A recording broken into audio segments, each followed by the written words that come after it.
Hi, I'm Nilesh. Welcome to 3TB, a podcast where three techies banter. It is a podcast where you can explore tech in the non tech way. It is about how the tech and economics behind the tech impacts us today and in the future. It is full of information, fun facts, common sense, and is actually spoken in a language that everybody can understand. In today's episode, we continue with our theme, which, if you remember last episode, was Roti, Kapda and Makan. We spoke about roti and agri-tech in our previous episode, but in this episode, we are going to talk about the Kapda or fashion tech. Let me start with some very interesting quotes that all of us know, right? Whoever said that money can't buy happiness simply didn't know where to go shopping. A mantra by which a lot of people seem to live their lives. When you think of fast fashion like Zara, almost always you say, grab it now, tomorrow it might be gone forever.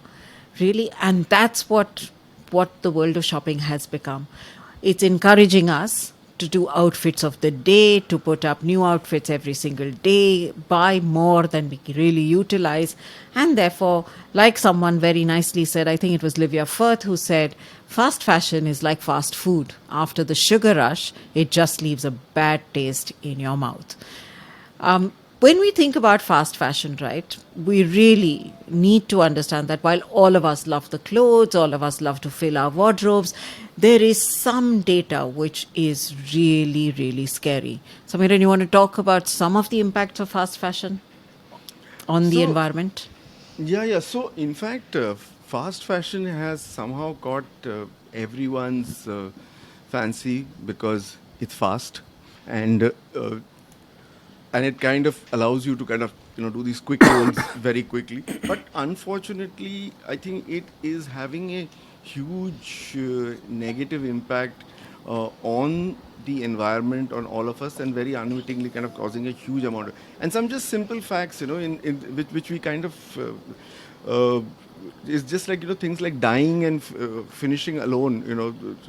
These processes apparently release some 3%, cause 3% of global CO2 emissions, and over 20% of global water pollution.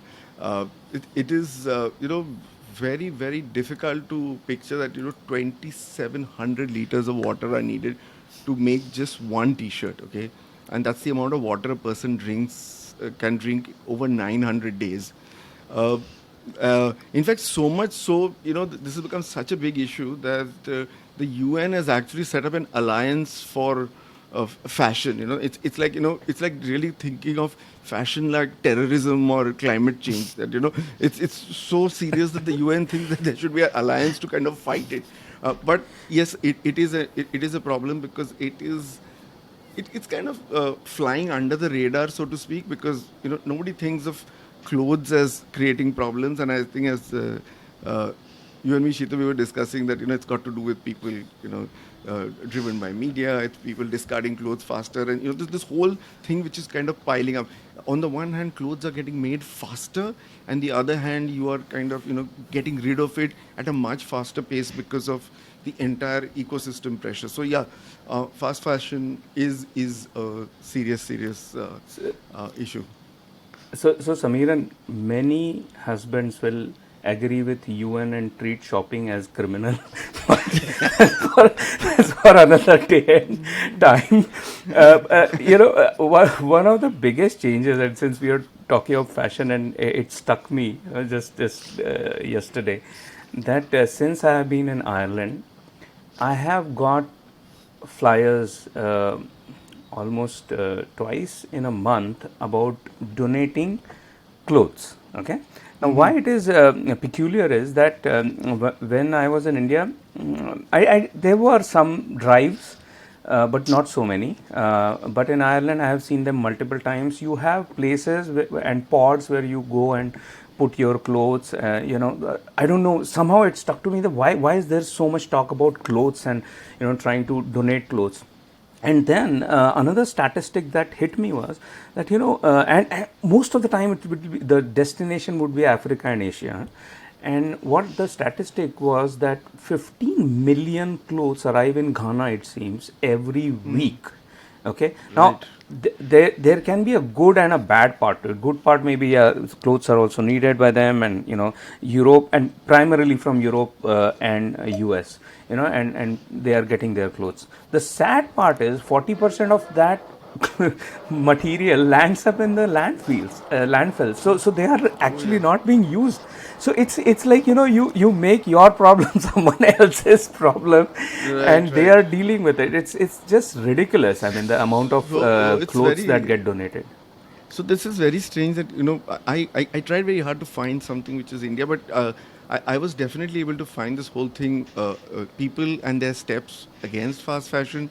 Like there are some second-hand sellers, like I think it's something's called ThreadUp and Poshmark. I think they're based out of California. People are supposed to send their unwanted clothes, like you talked about in Ireland, and other people buy them at a lower price. Then there is a whole move about renting clothes. There is some rent the runaway, and I think there is a UK based company called uh, Girl Meets Dress, and there's another Dutch No, company. so So I think there is a huge move in that direction, definitely. no. So So before Samir, the two of you, no, go no, ahead, I Nilesh. just yeah. One last point. The problem is not what you are saying is a positive one. So you Yeah. donate clothes, reuse them, and it goes on and on and on. Perfectly with you on that. The issue is that this donation seems to be my trash. I'm shipping somewhere else, and it is landing in their trash also. They are not using it. So I'll That's in silly, India yeah. probably in India, probably the issue is not so grave, because we have been brought up. If there were two brothers in the family, the Absolutely. the clothes are passing on, getting reused, and there is a life cycle which is way higher. The life cycle of a clothing piece and item has gone down drastically in Europe. I mean, there are times when people buy something which is in fashion and probably never end up wearing because it went out of fashion the next month. So, in fact, sustainability, and I'll give you this, it's not to do with clothes, but there's a friend of mine, he gave me some furniture because we moved into a bigger house. So we kept it. Then that furniture went, my help took it away, and he's taken it to his village. And now he's done it up and all. So in fact, the other day when the friend of mine came, he said, I have to put my furniture on blockchain because I must trace the provenance, because I don't want to be in a situation where I buy back my furniture second hand one day. so, so I mean, yeah, India is a peculiar situation of sustainability in that sense.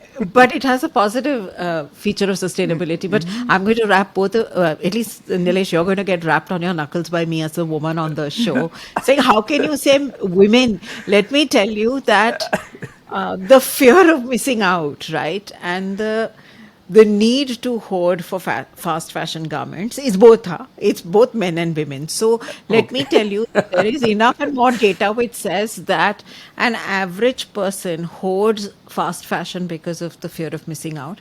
However, only half of those clothes are worn, and 50% of those clothes remain untouched. The other bizarre thing, and I think this applies to all of us, right? If you remember the good old days when, at least I knew when I was in the world of fashion, we used to have autumn, winter, spring, summer, 4 seasons and collections, right? Today, thanks to fast fashion brands, whether it's the Zaras, whether it's the Primarks, whatever of the world, you actually land up having 12 such collections coming out, right? Every month you see renewed collections. And because you're seeing it every month, earlier when you had 4, you would go to the store maybe twice in a year and buy things. I remember when I used to be with Shopper Stop that an average visit of a consumer was not more than 2.5 times, right, in the store. But today, when you're sitting at home and clicking and having it delivered, and fashion is changing so quickly, and I have to wear the outfit of the day and get all the likes on my Instagram ID and all of that, you are landing up buying more and more clothes. And this is true, I think, of both men and women in this country, and not just the country, the world. And I think that's one of the big things that is happening in the world. And to your point of Ghana and a few other places which are getting the landfills, I didn't know this, but a garbage truck full of clothes is burned or landfilled every second. I mean, Wow. that is Crazy. shocking data. It says there is enough clothes that we are dumping and wasting to fill 1.5 Empire State Buildings every day. I can't even imagine what we're doing with so much of clothing. And I sometimes feel that maybe our parents were right in bringing us up by saying you will get new clothes at Diwali, which was a festival time, and you would get a new pair of clothing on your birthday, right? Twice a year. Because So it in was fact, that's why I occasions you wonder, got in that. Hindi movies, how kids got lost, because typically they'll be wearing the clothes from the same cloth. You can easily find them. There is just no way you can get lost, right? Because same cloth was bought, same shirt, same pant. I mean, everybody in the family is wearing the same. So Absolutely correct. That is how we are. And I think to that extent, we should look at sustainability in India. But, I remember when my son was going for university, he'd written this whole essay on the journey of his T-shirt, right? From where it came to where it became his T-shirt and then became all the way a rag cloth in the house and then got thrown. That really is the life cycle of any outfit in this country. So if you think about it as slightly more sustainable countries like India, where a shirt is worn by you, and then I don't know if you're aware of the fact that you can turn your collar. So typically collars fray, but there are tailors in this country who flip the collar around. So you can flip the collar around and give it to somebody else, and they can wear it for a few more years. And I think that's phenomenal. We should be extremely proud as a country with the work we're doing so in fact, and how we increase the life. So, in fact, your collections, 12 collections thing, just reminded me of a paradox, actually. There is actually a fashion paradox. It's called the piracy paradox, okay? So, the thing is that all the high-end labels, they come out with, one collection, whatever, then they launch it. And it does well. And then immediately people start cloning it, right? And then there are hundreds of fakes that go out, right? So, it's a great source of irritation for these brands. That what happens. But if you look at statistics, the fashion industry is not slowing down, so it is growing. So if fakes are not hurting them, then what's the issue? So some professors figured this out. They said, what happens, so that a new collection comes, people buy it, okay, which is the top end, the high end, the Met Gala guys, they buy the stuff. Then it gets cloned, other people buy it, okay, so it becomes accessible to masses. But what it does is now that those rich guys don't want it, so they need another collection. So the fashion houses come out with another collection, and this cycle goes on and on. So it's piracy, but it's beautiful for everyone. So this is the fashion piracy paradox that we're talking about.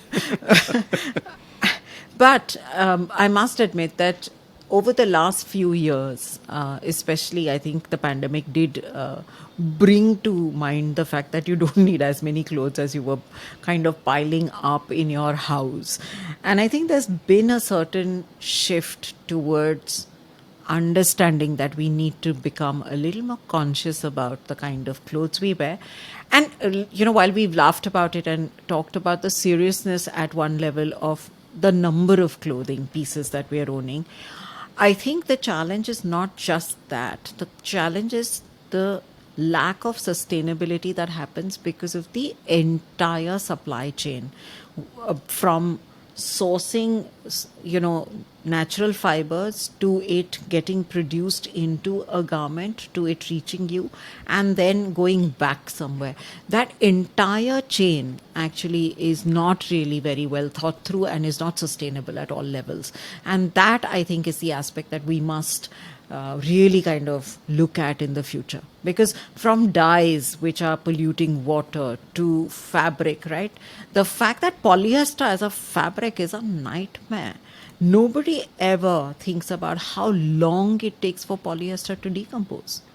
If you put it into a landfill, it is humongously long number of years. It will be decades that it will take for polyester to decompose. And the funny thing is that so many garments have polyester.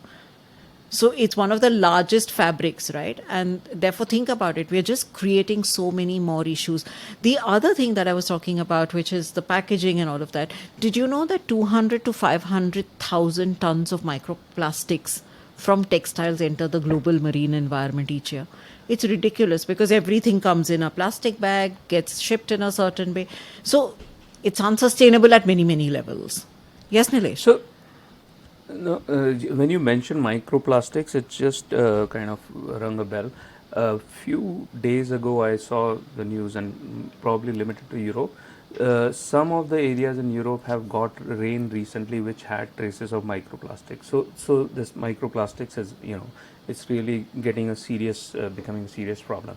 While we introduce this whole topic of kapda, part of our Roti Kapda Makan series, we'll end this section, and probably in the next section we'll talk about the positives also, that how sustainable fashion is coming up and trying to alleviate this problem. So stay tuned.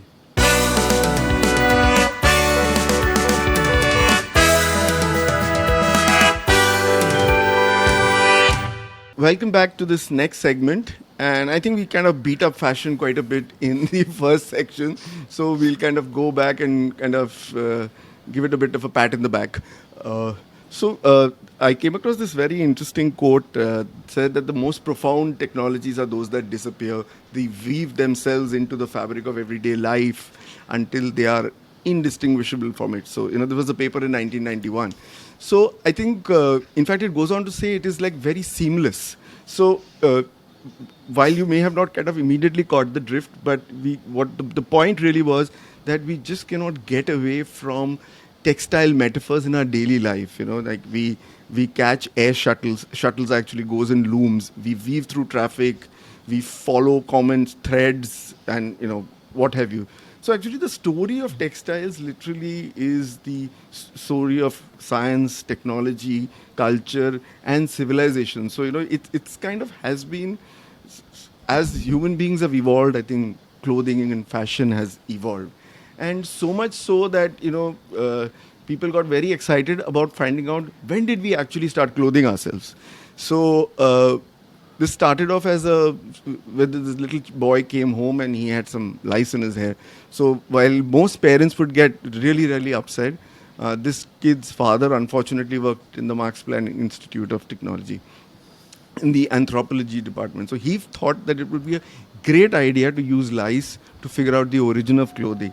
And the way that happens, and without kind of taking too much time and going to the science of lice, so apparently there is a certain type of lice that they're called head lice, and then there are certain type of lice called body lice. The reason why this becomes important is that apparently body lice cannot exist or survive without being attached to cloth. So they kind of die in normal air, X, Y, Z.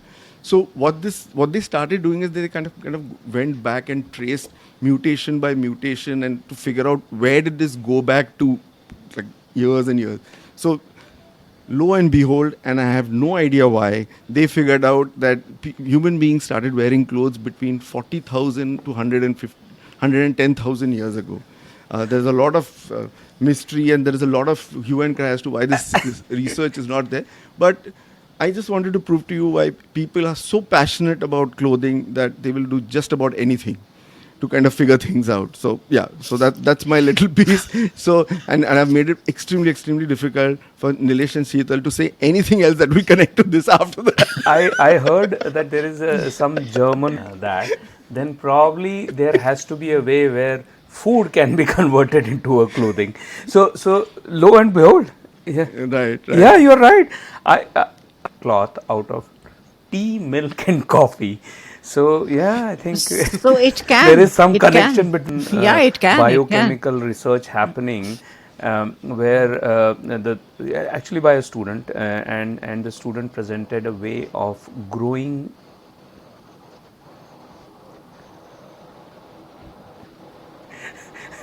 No, I think the only connection I see is that if body lice food is clothing, right? But kind you of know, it survives. Nilesh, there is a lot of connections because of late, if you think about it, cork is being used, right, very regularly to make accessories and things like that. Banana fiber in India is very, very large in terms of clothing. So there is a lot of things that is coming out of banana fiber that is happening. You cannot have hemp otherwise in this country, but hemp clothing. So there are brands which are taking hemp and converting it into fiber and fabric. So I think the fact that people have started going back to nature to identify things which they can use to make sure that all of the clothing that we're using. So we may continue to use or buy things which are unnecessary, but at least we will not do as much damage to the environment, because at least when cork goes back, it doesn't take as long to decompose as, for example, polyester would, right? So that's something that's happening. I also think what's shifting, and which is very, very encouraging as far as I'm concerned, is when you look at research, what they're saying is that the next generation is become extremely conscious, and they're therefore willing to buy more sustainable fashion. They are looking at tags which check for sustainability in clothing. They are saying that sustainability in fashion is becoming more important, right? And I think that's very heartening for somebody like me, where if we talk about the fact that you look at the tag, right, before you decide whether I want to buy this piece of clothing or not. I think that is very interesting. As long as there is awareness which says that, hey, when I'm buying, am I seeing whether this is sustainably made or not? Or is this a pair of jeans which is taking away 6,000 liters of water, right? Or are we buying from companies which are putting back into the environment what they're taking away from the environment? Yeah, Nilesh.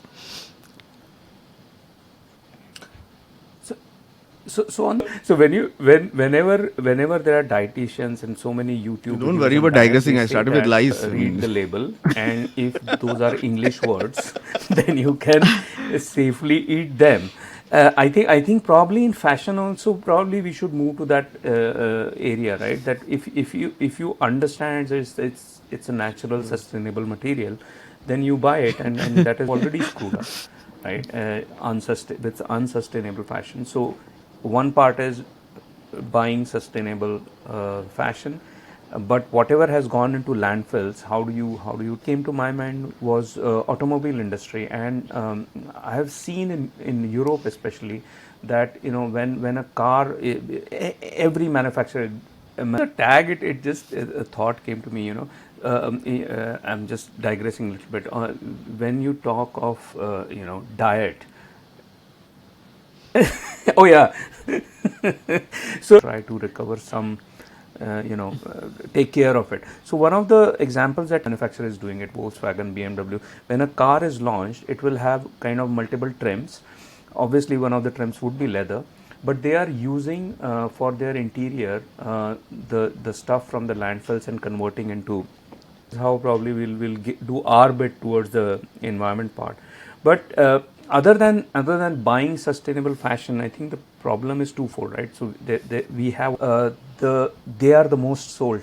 It's not leather in Europe. So in a way, I think that is another way of reducing what has already gone into the correct into the interior parts. It can be the material in the front or the seats themselves. So I think, Nilesh, And like we strangely mentioned enough, even in our earlier ESG episode, I think the couple of things, the heartening thing is that the next generation is much more conscious.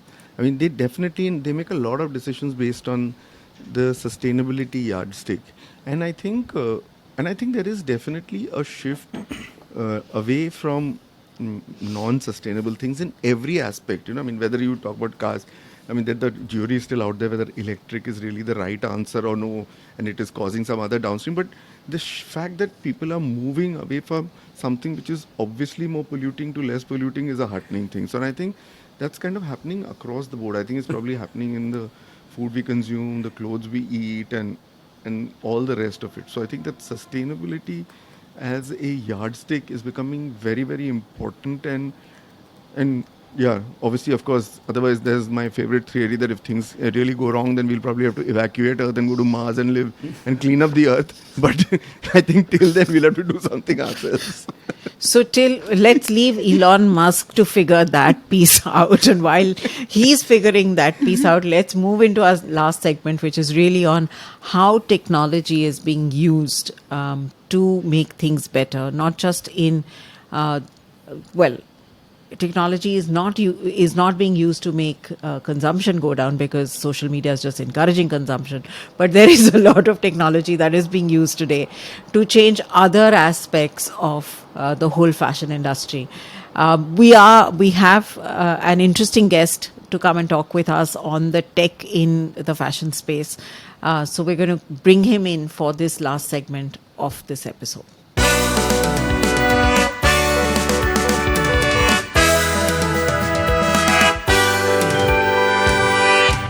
So we are back with our next and last segment. This is the one where we talk about all the cool technology that's making fashion possible. And what we ended up doing is that I actually contacted Rajesh, who's my guest, and I'll talk about him a little bit. And I asked him, Rajesh, why don't you tell me something about fashion and technology? So he sent me a little voice memo. And the moment he sent it to me, I realized that we couldn't do this. Because that's the reason we have him here.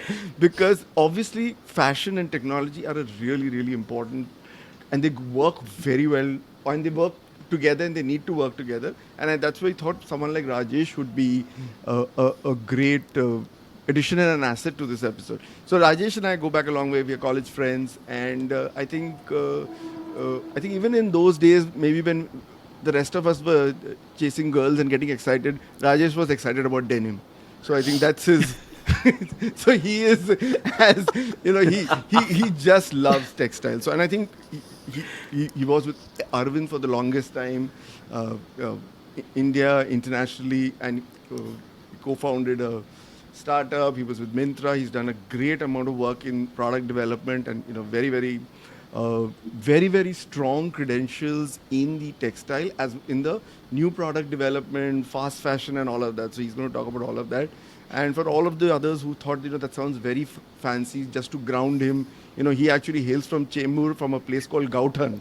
So, just to kind of give you a little bit of a perspective. So I think, Rajesh, thank you for joining us at such short notice. So I think we'll just kick it off immediately by just getting your very, very quick take on, where do what do you see happening in fashion with the advent of all this technology? Just some key points, and I think then we'll just kind of jump in and Sure. figure out how this goes. Yeah, but you do have to give me one side moment, because this is 3TV and this is a fanboy moment, right? So I need to wave and malicious. That's going to go into our reels and stories now. Yeah, has to. Okay, so when you dialed me up on this one, right, I think overall technology as you see it, and we first take it to binary code, right, start from there. And that's how design punch cards are still being punched in a certain part of our industry. And that's what you see as jacquards. Jacquards are all these big carpet or even drapes, designs, etc. that you see, right? These are big looms, and these auto looms, and while automation has happened, the code still remains a binary punch card, right? And it starts from there overall. And when you see something like that going in, this industry traverses from there and goes straight into metaverse. And if we hit the right spot right now, the discussions that you guys have been having, we're now at a stage where generative AI is actually helping create new designs. 3D modeling software is actually helping create human forms for us to drape fabrics onto new styles, new fabrics, and for us to create a visualization engine literally in minutes. So whilst there is craft and tradition, and we are all trying to hold on to that, there are also tools which are coming up into the new. And one last, one important point, so that we don't miss about the craft and the artisans and handicraft, which is a rich one in India, right? So today we have actually got RFID technology, we've got geotag technology, which is actually helping even identify looms and products on its authenticity, right? So that customers can actually see that this sari was woven in Banaras or was woven by a family like this, etc. And through QR codes, you could actually create engaging content for people to actually see and prove, right? So I think the journey right now is going to be amazing. I think generative AI is going to help create more designs. It's going to help designers a lot more. The processes are becoming faster, And data engines, especially a lot of data science models, are actually helping us create the color that you want, or the color that you're going to wear in let's say the next season or the next month, as fashion cycles have got shorter.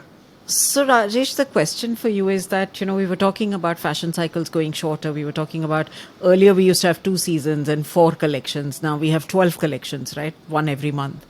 But when you talk about generative AI, do you think that it's going to impact us in the way that I see how it looks on me and then I decide, and then the company produces and ships? Or do you think the mass scale of production will continue, and will we add to the problem, or will we actually be able to solve some of this problem? Because I would personally think that if I can now customize, and so a lot of us return products because they are not fit well, it wasn't the size that I expected it to be, blah blah blah, or it lies in our cupboard wasted because it doesn't matter. But if we have all of this technology, will it allow companies to produce smaller numbers and then ship it out and not have returns as much?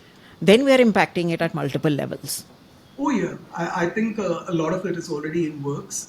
Test and scale models, smaller quantities coming in. If you look at, so we will split it into two parts. Generative AI right now, the way it's going to help designers is actually take from concept to actual design much faster. Overall, Correct. otherwise, the way I would spend time articulating my vision and then getting to a stage and then looking to test. Today, I can get that in a few minutes and I can get various versions of it, which in an e commerce world, I can actually do a virtual product, test it out, and I actually see traffic flow and I can see, it's like a bait click, right? I can be able to see whether this is working or not working. And then Correct. if the clickbaits are working, then you know that, hey, we could actually produce it. The data science models can then build on how much do you want. But smaller runs are possible, but I think it's going to aid the design teams a lot more, colors a lot more interactions and data coming back from consumers to actually make choices. And within that scheme of things, yes, the impact is going to be slower. Just wanted to know, Rajesh, a bit more when you mentioned metaverse. In my mind, Yes, it is. suddenly it stuck to me that probably it helps in sustainable fashion. I may be wrong. I mean, you might, and provenance, and the first thing that comes to our mind is blockchain, definitely. The second one is, Sheetal, your favorite, right? Which is metaverse. In some way, letting you and your avatars test stuff out. Probably you will be talking about metaverse from a brand perspective. But I was thinking that, if metaverse was a discard less and stuff like that. So when you mentioned metaverse, Rajesh, what was your kind of thought process? Very early days right now. There are two parts in the metaverse, right? As digital avatars go in, now there is a lot of fashion actually happening there. You could very well see Nike's digital sneakers are selling a lot Yes. more overall and at higher prices as well, because now we are creating ourselves as an avatar there, right? Especially from people who are more digitally inclined. From a product perspective, I think it helps as well in terms of creating authenticity, right? Creating back content, creating a whole amount of technology signals that can actually help drive, demand signals to people to say, should I produce this or not? This has been the weakest part. Even you spoke about inventory, right? It's the biggest part. Today, the world literally is sitting with billions of dollars of unsold inventory, and it's sitting in warehouses, it's sitting in other countries, it's being shipped out, it's in landfills, it's all over the place. So the more signals that you get, because humans at the end of the day will always want something new, they will want something to wear, it's much more closer, it's about how they express, and fashion is always about individualistic expression, right? So metaverse is going to help in a certain way but not solve it completely, but it will go a long way, especially in terms of getting signals. And So, Rajesh, just sorry, no, go Samiran, ahead, but Sheetal, go ahead. just want to understand a little more. You spoke about color and you spoke about choice and things like that. But one of the things that I've been reading about is the dyes, right? The dyes themselves, the color dyes, etc. Because those were very polluting at one point in time. And with this whole shift of more colors coming in, etc., are you seeing a shift that is likely to come in even when it comes to sustainable dyes, or inputs which go into, so the raw material of dyes changing and therefore colors becoming by themselves also more sustainable. Oh yeah. See, by and large, there are two parts to it. One, on the technology side of dyeing itself, overall, there's a lot of work which has happened. A lot of many companies now, textile leaders in India and abroad, have very highly compliant dye stuffs overall. Natural dyes also being a bigger part of it. Certain colors, which are largely pastels as we call it, are much easier to do it with natural colors than others. The demand signals will keep going on as consumers start looking at it. I think overall cost needs to keep coming down. The Correct. impact finally is going to be about how much are we going to produce, because water is a still big component in this, and many plants that I see now in India also have their own recycling parts, right, and they are bringing in a lot more water in. There is also a lot of new technologies which have come in, foam, many things which are using less water, and that will help. So for sure, loads of stuff happening there. How do you get to the consumer? I think for all of us in this field, what we are trying to figure out is the consumer wants something new almost every day. Wants to express. Now, because of social and everything else, those fashion cycles have crunched. Now, how do I ensure I produce right, and how do I ensure I produce what my consumers actually want? I think for every brand, that's where they're actually going at, and there are loads of solutions available. So Rajesh, the thing then is, while on the one hand we're talking about individualism and customization and giving one person, there's this whole other side of which popularly called fast fashion, right? I mean, which is kind of you're producing to a trend or to a projected, predicted style, and you produce a lot of it and you send it out in shorter cycle. And and I'm sure it made great economic sense and people did well, but it's obviously getting a bad name because of the uh, uh, polluting after effects or in process effects of it, whether it be water, whether it be landfills, whether it be everything else. So, I mean, while we are not trying to now go back and resurrect and say that why you did it, but generally, so what is the industry's thinking on this? What are people doing and thinking from the industry side, and maybe you have a deeper insight of something happening in India. I mean, like, are Indians doing it differently? Because we just had this conversation that Indians are sustainability crazy. We don't throw away anything. Everybody's wearing grandfather, father, son, chotu, munni, this driver, then their children, whoever. So how is it kind of working out in India? This whole fast fashion. So I'll address it on both sides. Right? It's a very, very pertinent question right now. The industry keeps asking this. The growth of Sheen, growth of other models, etc. Right? Billions of units being produced very, very fast. I think two parts. One, let's start with India. I've always felt that even during my international days, India's sustainability score is much higher than anybody else. हमारे घर पे कोई चीज नहीं जाता, right? उसका keep cutting and keep making it something. Clothes normally do not go to landfill, right? So Nilesh might be driving now in a little while and going to the council land tip that he has to drop it in, because that's what I used to do in the UK as well. But here you give it to a community, that community gives it further, then they give it further, and then fence rags, उसके छोटे purses बनते हैं, कुछ ना कुछ बनते रहता है, right? इंडिया में the challenge of clothes actually going to landfill is very low. The second part of it is that the market is in demand of consumer cycles. It's not the other way around. So new business Correct. models have emerged because of consumption patterns changing, people wanting something new, and cycles no longer being, saying that I'll wait 6 months for something else to come in. It's our social lives. So consumption, all of this will need to actually come in from consumers themselves. Thirdly, in India, we are the largest producer of organic cotton. But we actually don't have much access to it because all the MNSs, CNAs, gaps of the world keep blocking it and picking it up. I feel the same about Alfonso mangoes also, but yeah, that's Right, also very, very, very.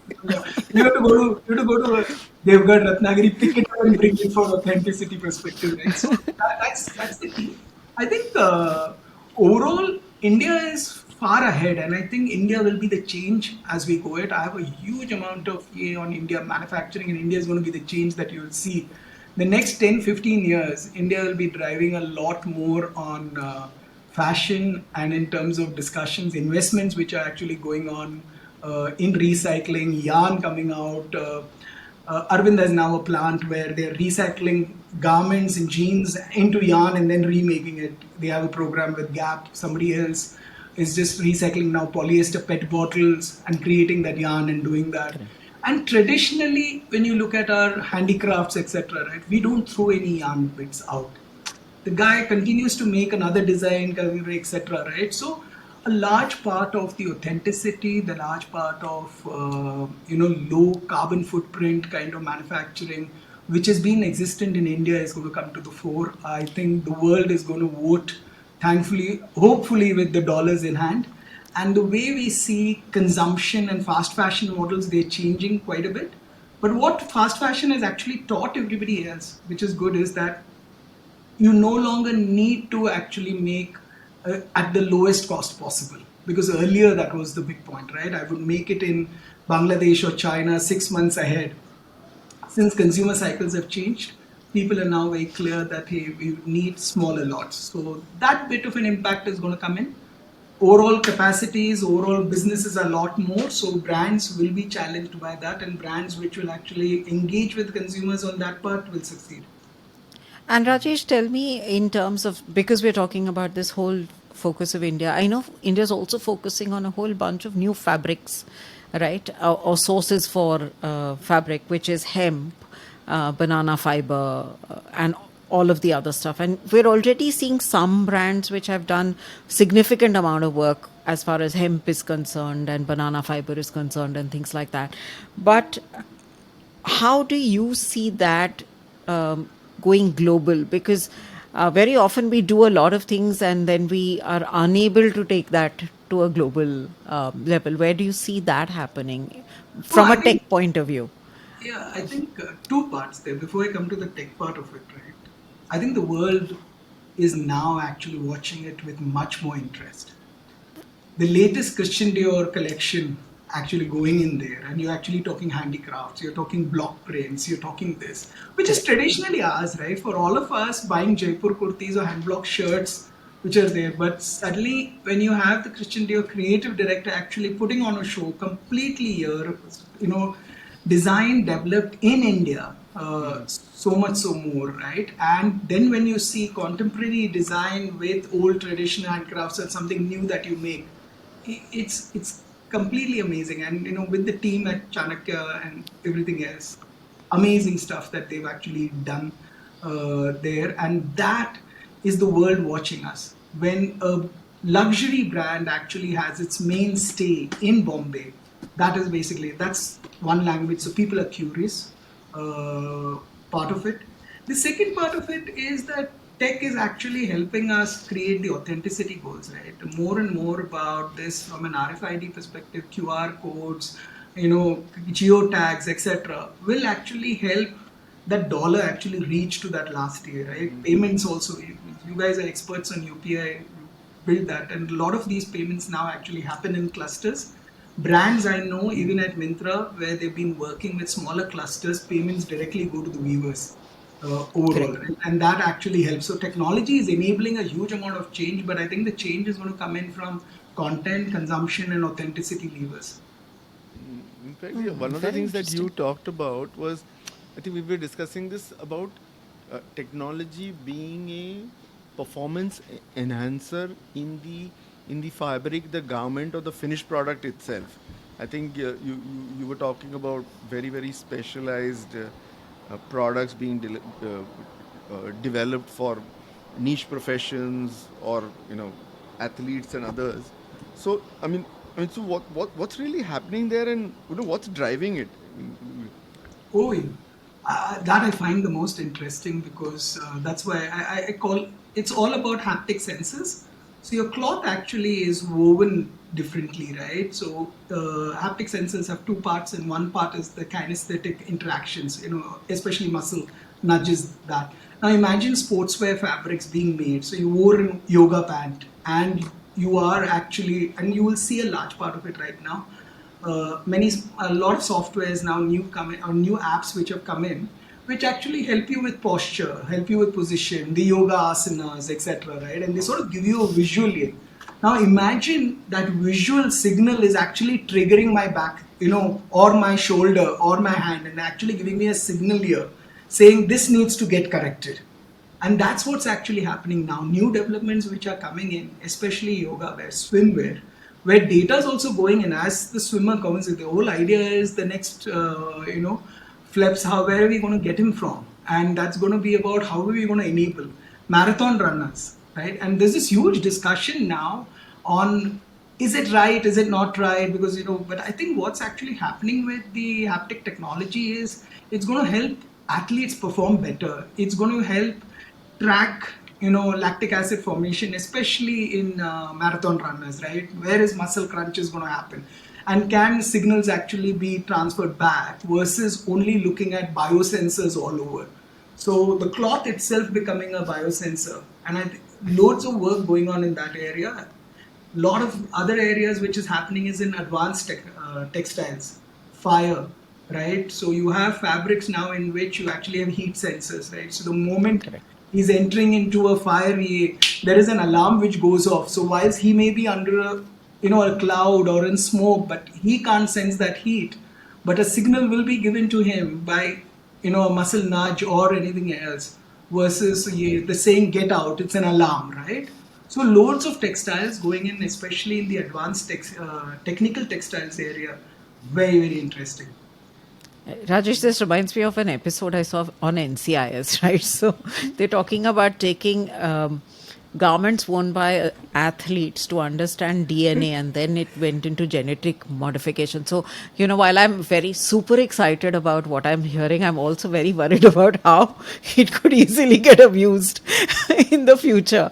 It's always the flip side of technology, right? Every time you hear something positive, you kind of step back and say, all that data, what's going to happen with that from a negative side of point of view. But yeah, super exciting to hear that.